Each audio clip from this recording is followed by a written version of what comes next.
ಅಮಿತ್ ಶಾ ಬೆಂಗಳೂರಿಗೆ ಭೇಟಿ ನೀಡಿ ಹೋದರೂ ಕೂಡ ಬಿಜೆಪಿಯಲ್ಲಿ ಮಾತ್ರ ಇನ್ನೂ ಈ ಬಣ ಬಡಿದಾಟ ನಿಂತಿಲ್ಲ. ಒಂದೆಡೆ ಯತ್ನಾಳ್ ಬಣದ ವಿರುದ್ಧ ರೇಣುಕಾಚಾರ್ಯ ಗುಡುಗಿದ್ದಾರೆ, ಮತ್ತೊಂದು ಕಡೆ ರಾಮುಲು ರೆಡ್ಡಿ ಫೈಟ್ ಜೋರಾಗ್ತಿದೆ.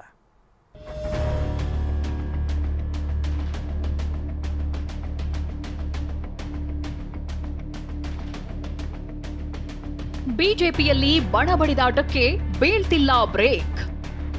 ಬಣ ಬಣ ಬಣ ಬಿಜೆಪಿ ಈಗ ಒಡೆದ ಮನೆ. ರಾಜ್ಯಾಧ್ಯಕ್ಷರ ವಿಚಾರದಲ್ಲಿ ಶುರುವಾದ ಬಣ ಬಡಿದಾಟ ಈಗಲೂ ಮುಂದುವರೆದಿದೆ. ನಿನ್ನೆಯಷ್ಟೇ ಕೇಂದ್ರ ಗೃಹ ಸಚಿವ ಅಮಿತ್ ಶಾ ಬೆಂಗಳೂರಿಗೆ ಬಂದು ಹೋಗಿದ್ದಾರೆ. ಯಡಿಯೂರಪ್ಪ ವಿಜೇಂದ್ರ ಜೊತೆ ಮಾತುಕತೆ ನಡೆಸಿ ತೆರಳಿದ್ದಾರೆ.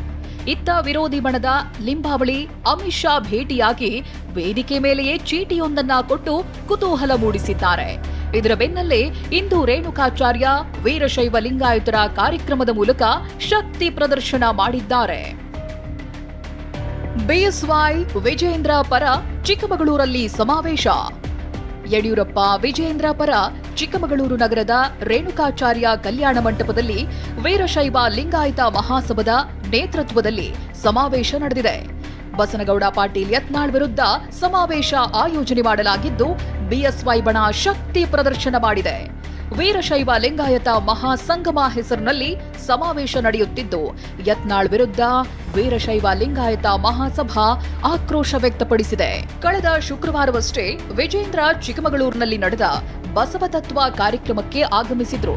ವಿಜೇಂದ್ರ ಭೇಟಿ ಬಳಿಕ ಇದೀಗ ಬೃಹತ್ ಸಮಾವೇಶ ನಡೆಯುತ್ತಿದೆ. ಮಾಜಿ ಶಾಸಕ ರೇಣುಕಾಚಾರ್ಯ, ಮಾಜಿ ಶಾಸಕ ಸುರೇಶ್ ಸೇರಿದಂತೆ ಬಿಜೆಪಿ ಮುಖಂಡರು ಸಮಾವೇಶದಲ್ಲಿ ಭಾಗಿಯಾಗಿದ್ದಾರೆ. ಭಾಷಣದಲ್ಲಿ ಯತ್ನಾಳ್ ಬಣದ ವಿರುದ್ಧ ರೇಣುಕಾಚಾರ್ಯ ಮತ್ತೆ ಗುಡುಗಿದ್ರು.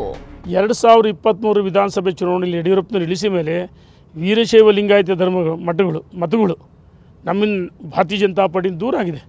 ಇಲ್ಲಿ ನೋಡಿ, ಇದು ಓಪನ್. ಇದು ಈಗ ವೀರಶೈವ ಲಿಂಗಾಯತರಿಗೆ ಯಾರು ಅಗ್ರಮಾನ್ಯ ನಾಯಕ ಅಂದರೆ ಯಡಿಯೂರಪ್ಪನವ್ರು ಅಂತಾರೆ. ಅದು ಕುರುಬ ಸಮಾಜ OBC ಯಾರಂದರೆ ಸಿದ್ದರಾಮಯ್ಯ ಅಂತಾರೆ. ಇದು ಜಗಜ್ಜಾಹಿರ. ಒಕ್ಕಲಿಗರಂತ ದೇವೇಗೌಡರು. ನಾವು ಯಾರನ್ನೂ ವೈಭವೀಕರಿಸಲ್ಲ. ಏನಾಗಿದೆ, ಆಯಾ ಸಮಾಜಗಳಲ್ಲಿ ಆ ನಾಯಕ ಜನ ಅವ್ರ ಜೊತೆಗಿದ್ದಾರೆ. ಯಡಿಯೂರಪ್ಪನವ್ರು ಇಳಿಸಿದ್ದು 100ಕ್ಕೆ 100. ಇದು ಪ್ರಮುಖ ಕಾರಣ. ಆ ಟಿಕೆಟ್ ಕೊಡೋ ಗೊಂದಲ ಆಯಿತು.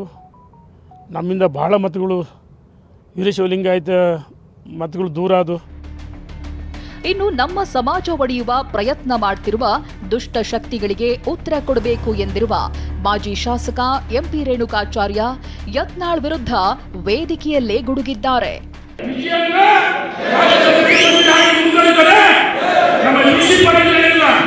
ಭವಿಷ್ಯದ ನಾಯಕ, ಯುವ ನಾಯಕ, ಸಂಘಟ ಚತುರಂಗ ವಿಜೇಂದ್ರನ ಮುಂದಿನ ದಿನಗಳಲ್ಲಿ ಈ ರಾಜ್ಯದ ಭವಿಷ್ಯದ ನಾಯಕರನ್ನ ನಾವು ಮಾಡೋಣ ಅಂತ ಹೇಳಿ ಈ ಒಂದು ಮಹಾಸಂಗಮ, ವೀರಶೈವ ಲಿಂಗಾಯತ ಮಹಾಸಂಗಮದ ಒಂದು ನಿರ್ಣಯವನ್ನ ಈ ರಾಜ್ಯಕ್ಕೆ ಸಂದೇಶ ಕೊಡೋಣ ಅಂತ ಹೇಳಿ.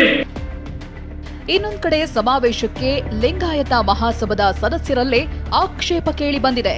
ಬೈಲಾ ಉಲ್ಲಂಘಿಸಿ ರಾಜಕೀಯ ಸಮಾವೇಶ ಮಾಡ್ತಿದ್ದಾರೆ ಅಂತ ಬಿಜೆಪಿ ವರಿಷ್ಠರಿಗೆ ಲಿಂಗಾಯತ ಮಹಾಸಭಾದ ಅಧ್ಯಕ್ಷ ವೀರೇಶ್ ದೂರು ನೀಡಿದ್ದಾರೆ.